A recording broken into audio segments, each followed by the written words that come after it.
So what we're going to do now is we're going to do finding the long run frequency, relative frequency of rolling a 5 or 6 on a dice.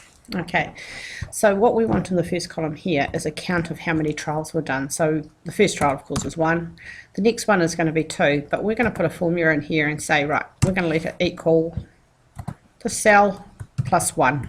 Okay, that gives us a formula for finding the second cell, and we can carry that on down. So if we just press enter there, and so we're going to take that cell first because that's where our formula is, and if we just highlight down a little bit, I'm just going to take it down to about 50 if I can, and you press Control D, and that does a fill down. And if you see what it does, if you click on any of the cells, so that cell A11 is going to be cell A10 plus 1. It just counts it on. Okay, so now we need to do a bit of a simulation about it. So what we're going to do is bring up our calculator. Okay, so what we do is that we're going to do a few of these. This might take a while, so we'll get started and then we'll pause this and then carry on from where we stopped. So we're going to go, we want rand int, so alpha rand int, and because we're rolling a dice, we want numbers between 1 and we want the comma, so we go shift in the bracket and 6. So that's going to give us random numbers between 1 and 6. So the first number is going to be 4. Let's remember the first 5 numbers: 4, 6, 1, 4, 2.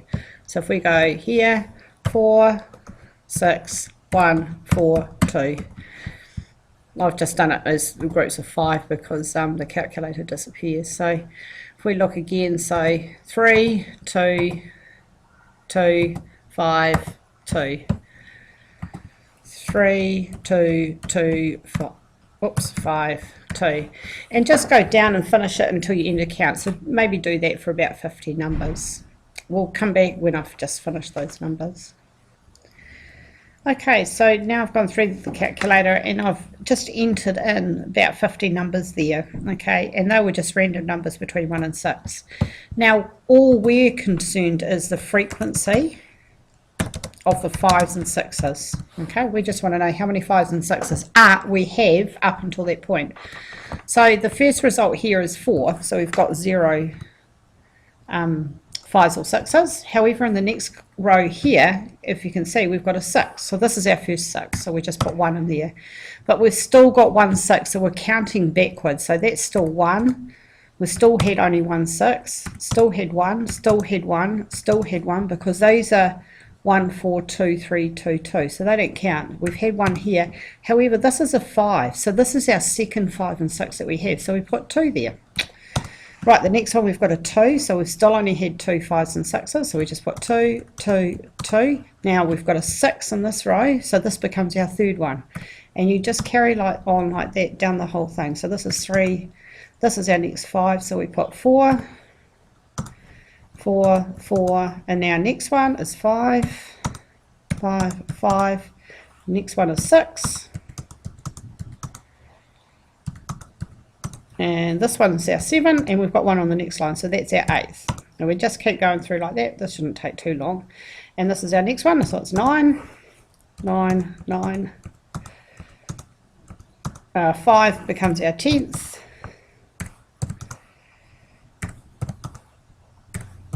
And this 5 becomes our 11th, 12th, 12th, 12th, 12th, 13th, 14th. You do have to keep concentrating with this. And then 15th here, and then our 15th. Okay, so that does a count up as we're going on how many we're doing. So this is going to be our long run here. So after 1 trial, we've had 0 5s and 6s. So what we're going to do is we're going to set a formula.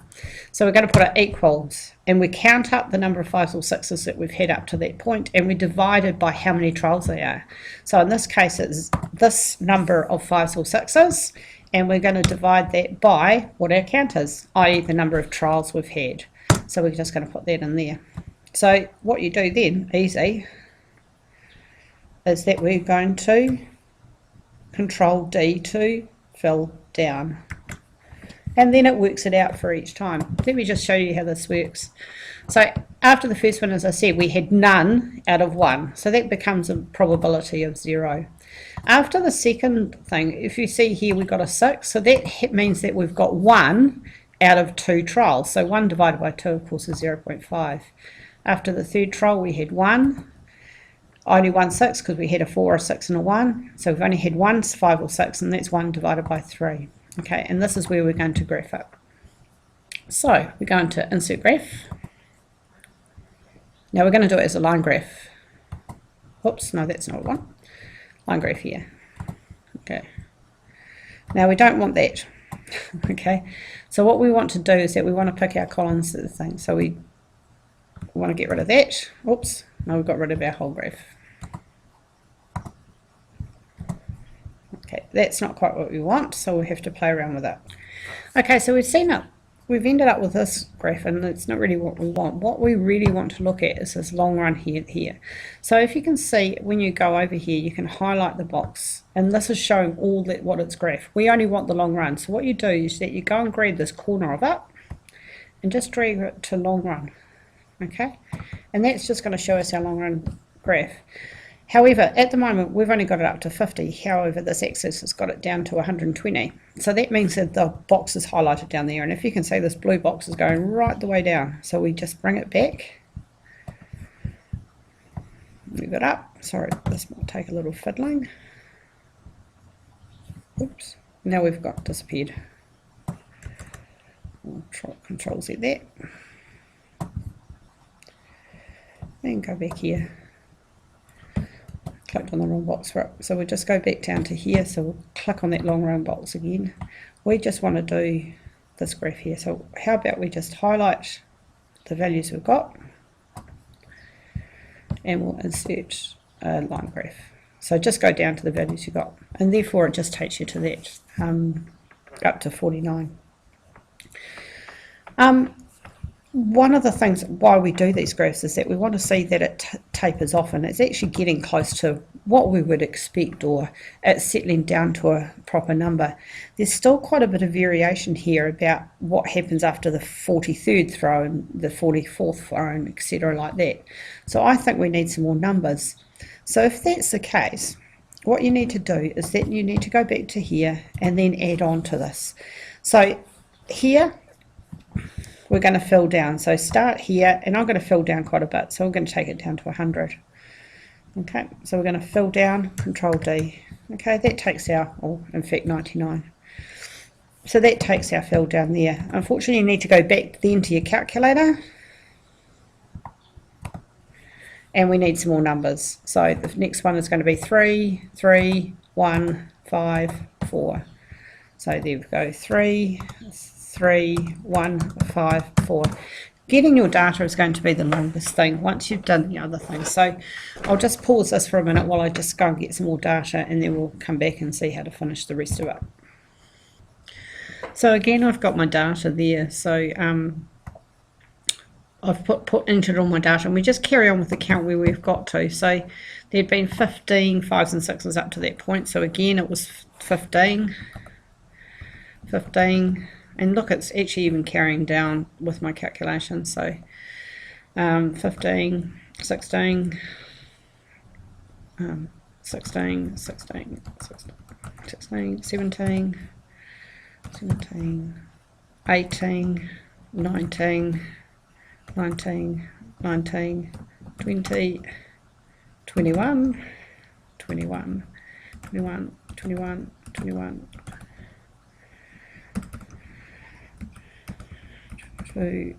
22, 23. This is a bit off. You really need to concentrate on 24. Oh, sorry, the one above is 25.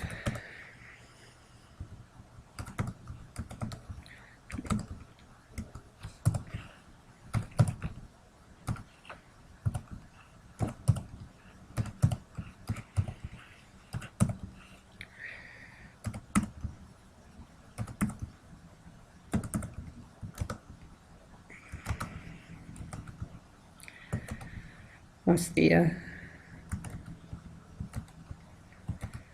Okay, and then what you need to do now is that you just highlight, we'll get rid of the grid box, we're just going to highlight this long run thing. That's the easiest way to do it.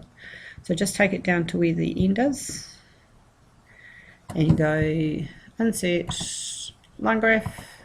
We just want a 2D line graph, and there's your long run. As you can see, we'll compare it to the one above just by moving it up.